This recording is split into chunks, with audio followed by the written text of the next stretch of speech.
तासु बात मत करो।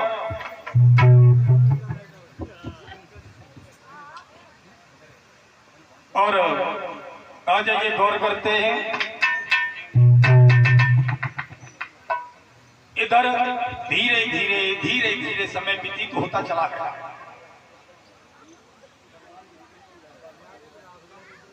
और जब प्रसव का वक्त हुआ है, मैंने बताया था अभी, जब सपूत पैदा होता है तो सपूत जैसे लक्षण आते हैं, और कपूत पैदा होता है तो कपूत जैसे लक्षण आते हैं। इधर जब समय व्यतीत होता चला गया,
पैदा होते ही पृथ्वी की धुरी हिलने लगी, तालाबों में उफान आ गया, बिजलियां गरजने लगी, हवाएं चलने लगी, प्रलय सी आ गई महाराज।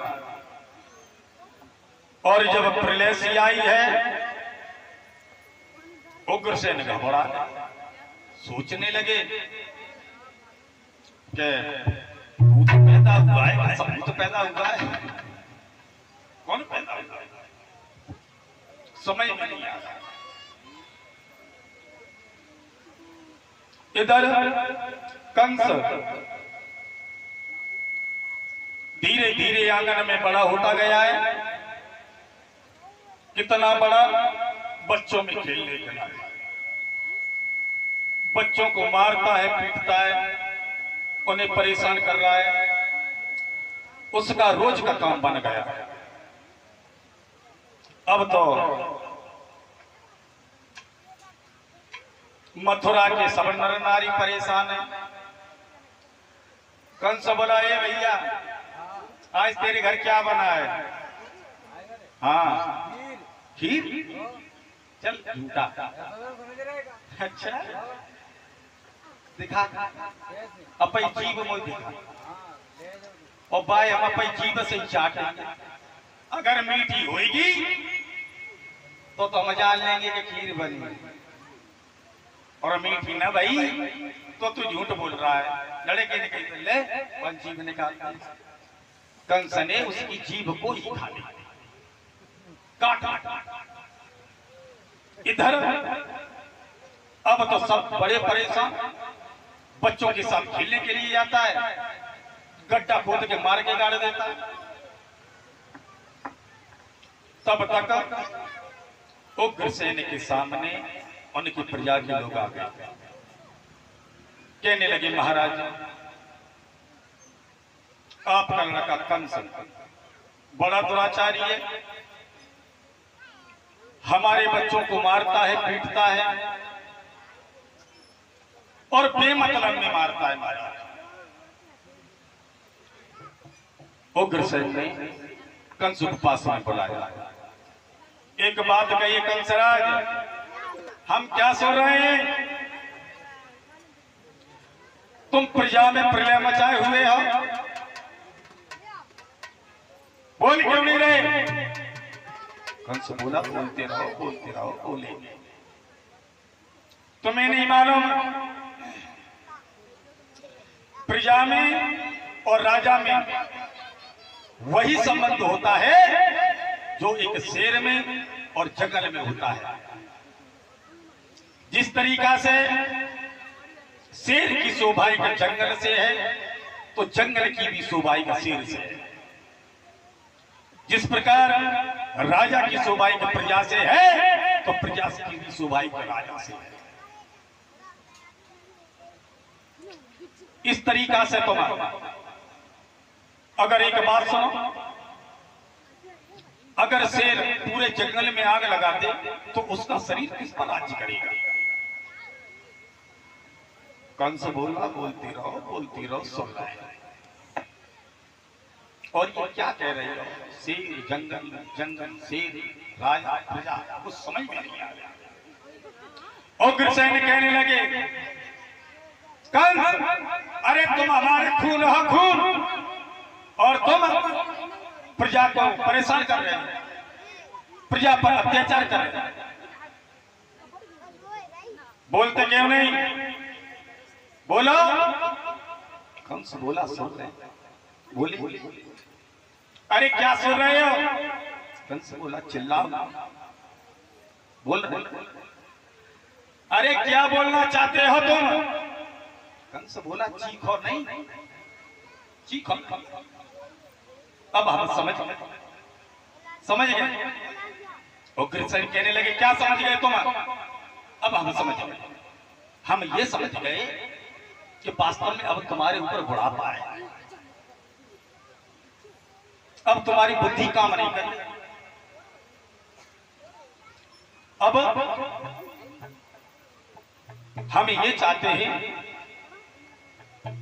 कि तुम्हें तो आराम की जरूरत है और हमें राजा बनना चाहिए। तो प्रजा के लोगों, इतने सब लोग बैठे हुए, एक बात बताओ, हमारे पिताजी के ऊपर तो बुढ़ापा है, खुदा न खास्ता गलती किसी और की हुई और इन्होंने किसी भले इंसान को ही फांसी पर चढ़ा दिया तो फिर क्या होगा? बुद्धि काम ही नहीं कर रही, बूढ़े हो गए। अगर इनकी जगह हम राजा बन जाए तो कैसा रहेगा? कोई नहीं बोला। अरे बोल क्यों नहीं रहे? बोलो। फिर भी कोई नहीं बोला। कंस के पीछे घूमने वाले थे दो चार, वो कैसे पीछे रह जाते? कहने लगे महाराज अगर तुम राजा बन जाओ तो इससे अच्छा और क्या होगा? वैसे करेला करूंगा तो फिर नीचे और पड़ेगा। उग्रसेन को हथकड़ी बेड़ियां डाल दी और जेल खाने में कैद कर दिया, अधिकारी हो गया। अरे अधिकारी भो जब कंसराज और कानूनी बनने लगे, अब लुच्चा और लफंगन के रबड़ी भोजन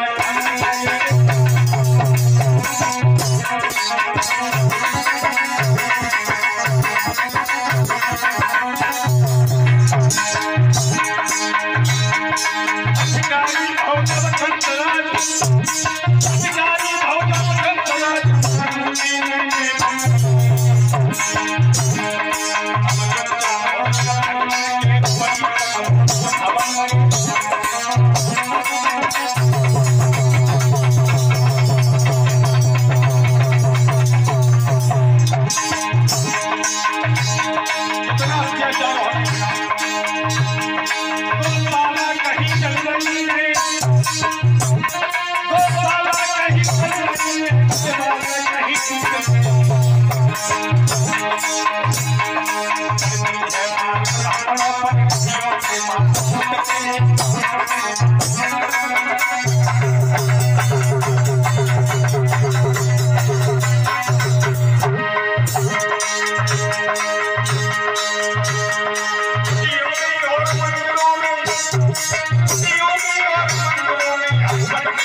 ऐसा ही हुआ साथियों, मंदिर तोड़वाई जाने लगी, मूर्तियां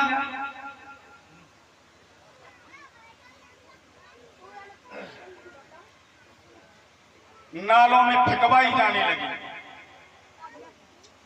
सबसे ज्यादा अत्याचार महात्माओं के ऊपर करने लगा। अपने दरबार में आके खड़ा हो गया, सभा को संबोधित करता हुआ बोला, मेरी सभा में बैठे हुए जितने भी सज्जन हैं, ध्यान दें, अभी तक हम राजा थे,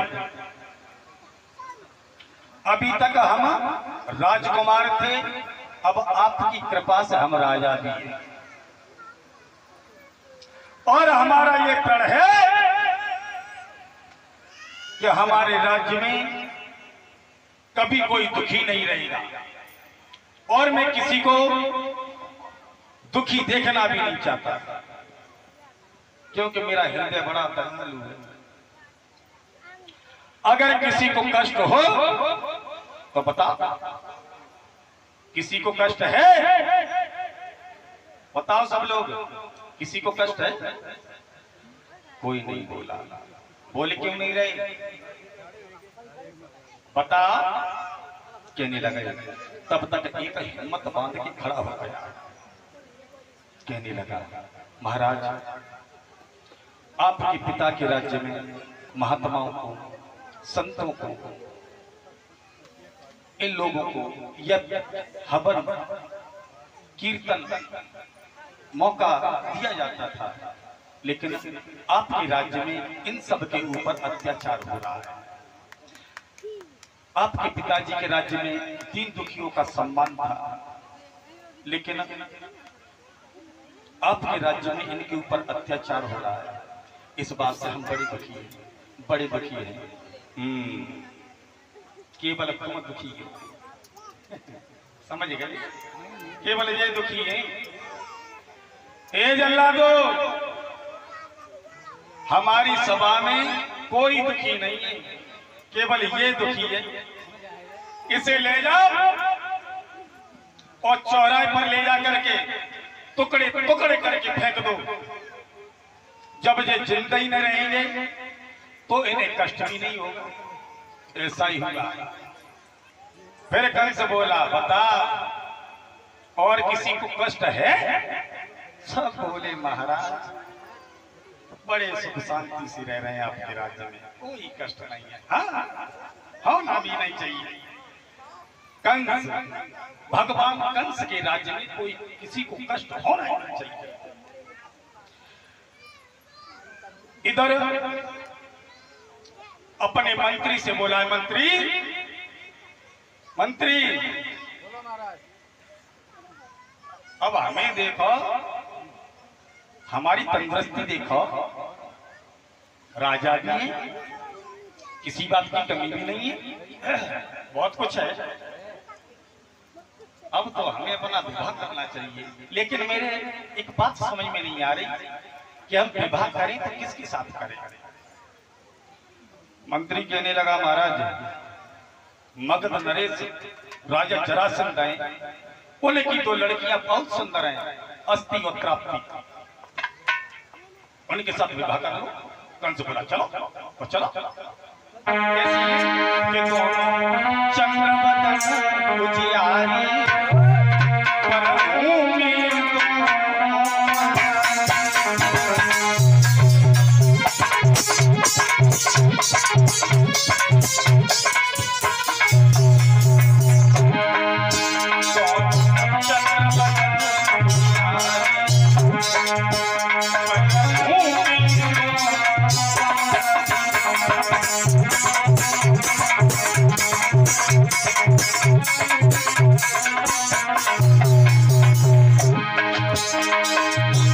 बड़ा सुंदर पतंग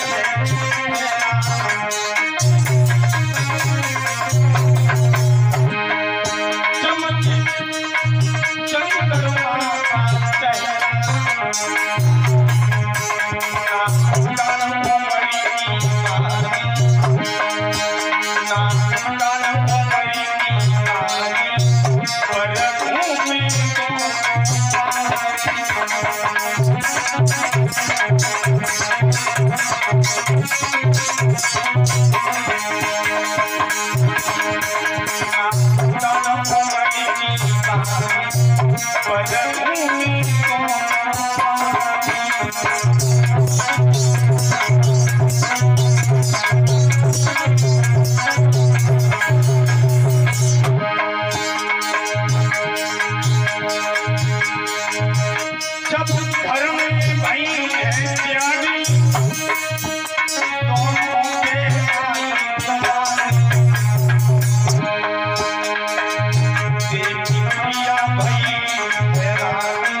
पहुंच गया कंस जाके दरबार में आवाज लगाने लगा, कहने लगा है मगध नरेश पहचाना? कहने लगे हाँ महाराज पहचाना, आप मथुरा के राजा हैं। भूल गए? अरे भूल गए, मथुरा के राजा नहीं, मथुरा के भगवान भोजराज कंस। समझ गए? हाँ क्यों आए? कहने लगे मैंने सुना है तुम्हारे घर में 2 लड़कियां हैं। हाँ सुंदर भी है? कहने लगे हाँ। अरे तभी तो आए, मैं उनके साथ विवाह करने के लिए आया।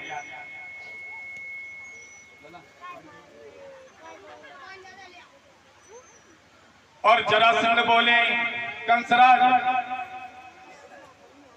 ऐसे हम अपनी लड़की का विवाह नहीं करेंगे। मंत्री से सलाह मिलाई, कहीं महाराज बड़ा पापी है, मानेगा नहीं, जो कहता है वो करता है। फिर पहुंच गए, कहने लगे कंस ऐसे तो भागते हुए चले आए, हम अपनी लड़कियों की शादी ऐसे नहीं करेंगे। बोले कैसे करोगे? कहने लगे हैं हमारे पास में एक कुबलिया पीड़ हाथी है, उस हाथी को हरा दो और उस हाथी में 10,000 हाथियों की ताकत है। अगर तुमने उसे हरा दिया तो शादी पक्की, और हारे गए और मारे गए तो तुम जाओ। कंस बोला ताकत आजमा रहे हो? बुलाओ अपने हाथी को, हम भी देख रहे कितनी ताकत है तुम्हारे हाथी में। उसी समय इधर से कंस भागा, उधर से हाथी भागा। हुआ क्या? अरे होना क्या?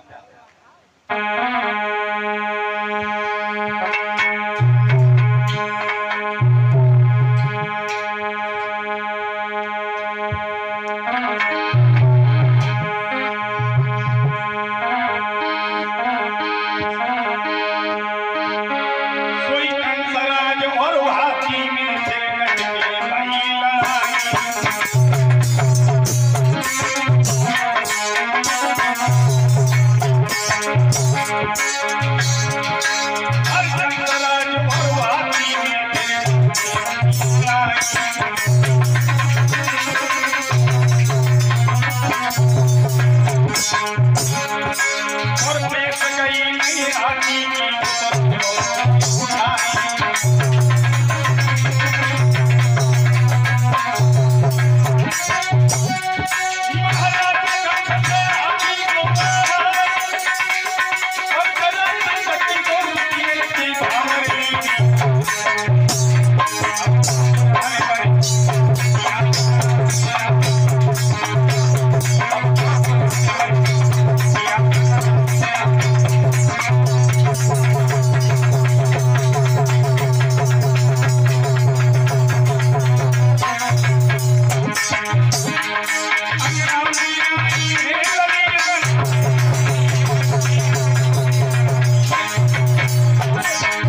इधर कंस मगध नरेश महाराज जरासंध की दोनों लड़कियां अस्थि उत्क्रांति से विवाह करते हैं और ये मथुरा में आए हैं।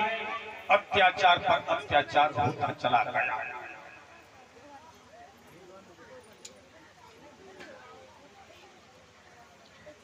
और सबसे ज्यादा अत्याचार इसने महात्माओं के ऊपर किया।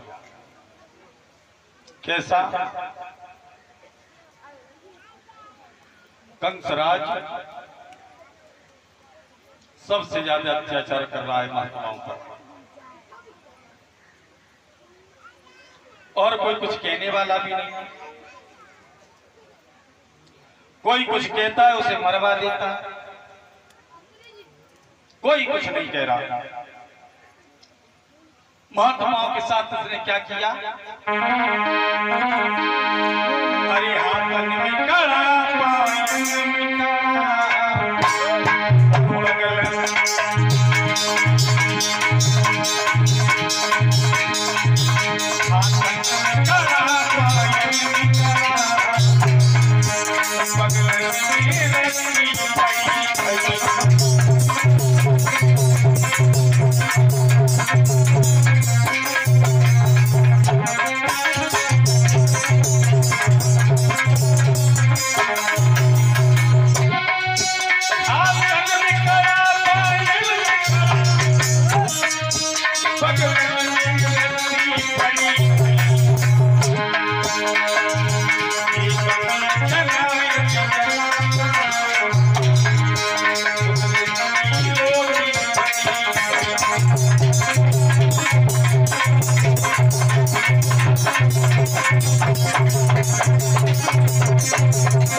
कंसराज महात्मा के ऊपर बहुत अत्याचार कर रहा है।